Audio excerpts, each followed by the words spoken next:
user, we won't be able to see those photos, but you can still email them directly.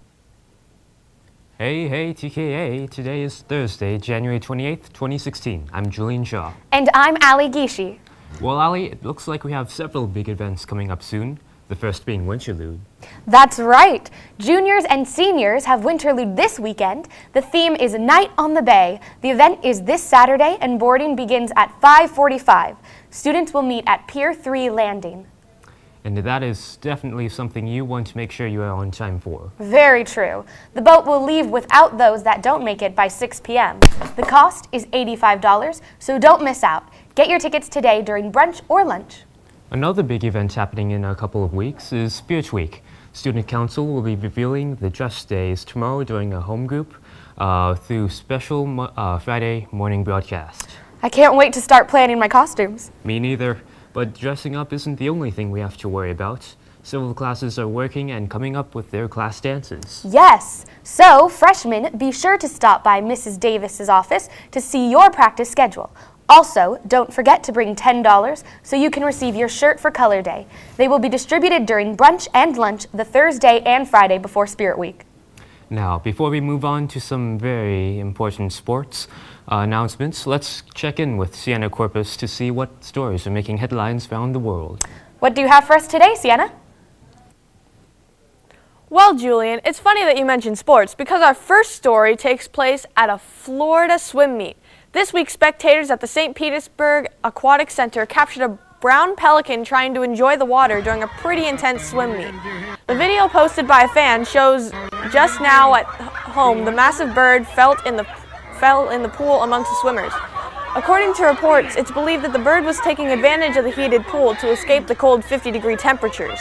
Several swimmers from that race were asked about the incident, and all they had to say were that they were too focused to even notice the bird jumping from lane to lane. Our second story, have you ever had any overdue library books? Well, you've got nothing on this guy. A UPS package delivered to Henrik District Library contained the book that had been checked out of the library since 1967.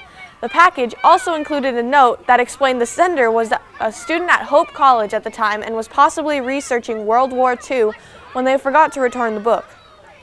Somewhere along the way, it got mixed up with my personal things and put into a trunk and shipped back to New York, the unidentified man wrote. I have moved the trunk many times, but until recently never opened it. Upon so, I found your book. The man also included an undisclosed amount of money to make up for the overdue book fees he would have accumulated throughout the years. Please accept the book and my modest donation to cover what I'm sure is a tremendous fine, he wrote. Henrik District Library Director Diane Cookier decided to disclose the man's identity nor the amount of money he sent to express her gratitude for the gesture. It more than covered the cost of the book, she told Michigan Live. We enjoyed the trip down memory lane and realized that there are good, honest people who have inadvertently misplaced a book. Our final story comes from Bassingbourn, England, where an unexpected flight delay made for an interesting surprise. Get this, a British dad made an unscheduled hot air balloon landing at his daughter's school. According to reports, Adrian Brown was flying his hot air balloon with a single-person seat when he realized, based on unforeseen winds, he would have to land off course. The only safe clearing available for him to land without hitting pedestrians, sheep, or buildings was right outside the primary school his daughter attended. The head teacher of the primary school said that the event made all the students' days. Wow, what a cool story. And that's all the weird and wacky news I have for you. Back to you, Allie and Julian. Thanks, Sienna. High school students, spring sports are starting next week. Stop by the athletic office to pick up your clearance slip before you head out to participate. You will only be issued a clearance slip if you have finished the clearance process. Please take a look at the following practice times on Monday, February 1st. And we don't want to forget about our amazing junior high athletes. If you are a junior high student interested in playing boys baseball, boys and girls volleyball, boys and girls track, boys and girls tennis, or boys and girls golf, please go to the athletics webpage and click on the sports sign-up link. Sign-ups are open now and until February 8th.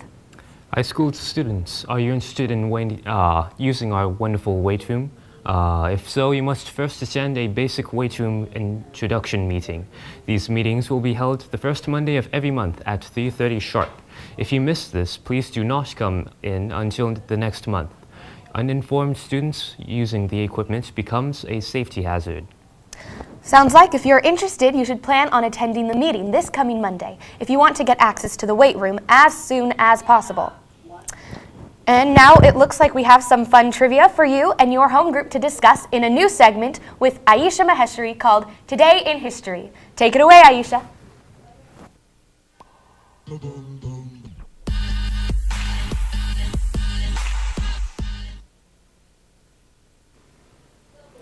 Good morning, TKA.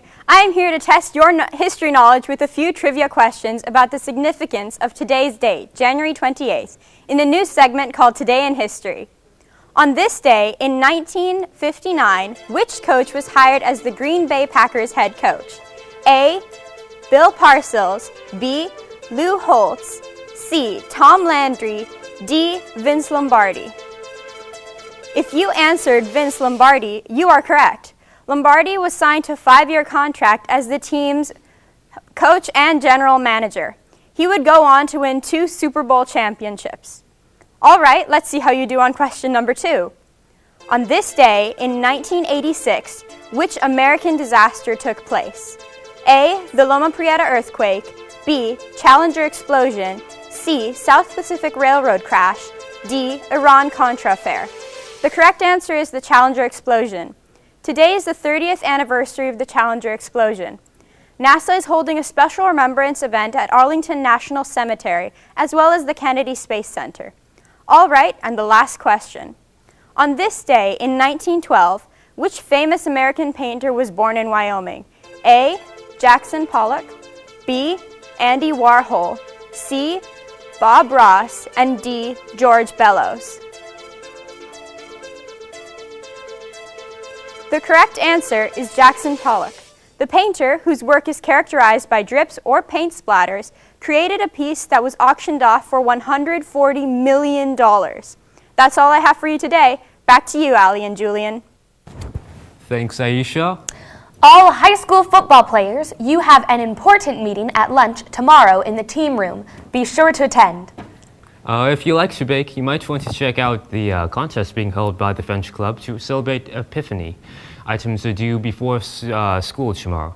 There will be a tasting panel during the French Club meeting tomorrow to determine the winners. CSF and CJSF members, this is the last week to turn in your application for CSF and CJSF. Don't forget, applications will not be accepted if they are turned in any later than February 1st, 2016. Ask in the SAO for details. Well, that concludes this episode of the Nightly News. But before we go, let's see which home group will be participating in Tuesday's episode of the Nightly News. Ooh, and it looks like it's Mrs. Kellner's class. Home group has been selected. We look forward to seeing you in the studio, and hopefully you'll come up with some better answers than our last home group. Thanks for watching. I'm Ali Gishi. And I'm Julian Shaw. See you next week.